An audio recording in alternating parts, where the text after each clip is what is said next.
nghe mù linh văn tông lâu in tông lâu in tông lâu in sắc nghe mù linh văn tông lâu in van bôi treo trên ngọn chùa mai mi trên đảo bóng văn buồn hà thoáng đang in em chắc lấy lòng tim phim mong bôi rồi đi em mong biết sang chân chu mong biết sang chân chu trên đảo bóng văn buồn hà thoáng đang in em mong biết sang chân chu nào ta treo trên văn buồn cầu xe lộ sang biết chung mong hoa căn trả lại sang biết chung mong hoa căn trả lại hoa không phải ta bằng rê lên lại đào bằng văn buồn hà thoáng đang in em chắc lấy lòng tim phim mong bồi rồi đi em mong biết sang chân chu mong biết sang chân chu để đào bằng văn buồn hà thoáng đang in em mong biết sang chân chu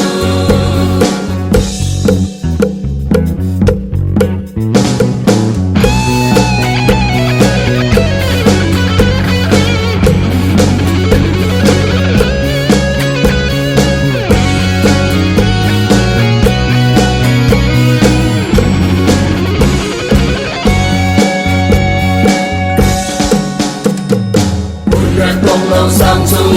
lung câu ngài sẽ luôn trong ai cho Rudina sẽ luôn trong ai cho Rudina ông choa qua qua ai chịu kết fin để đào bằng văn buồn hà thoáng đang in em chắc lấy lung tim phim mong bồi rồi đi em mong đi sang chân chu mong đi sang chân chu để đào bằng văn buồn hà thoáng đang in em mong đi sang chân chu để人间留in ra thoáng vinh hệ sung bao anh nụ bom đang trung hoa sung bao anh nụ bom đang trung hoa đại bang in căn rong lại in na để đào bằng văn buồn hà thoáng đang in em chắc lấy lòng tim phim mong bồi đuôi đi em mong biết sang chân chu mong biết sang chân chu để đào bằng văn buồn hà thoáng đang in em mong biết sang chân chu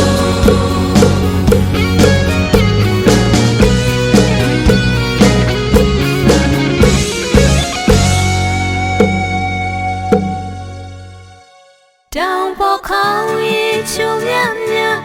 đất trái lao tao như âm mô đi đã hà lệ chân đi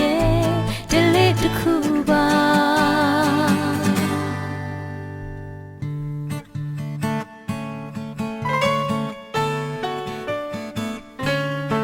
ya khai yo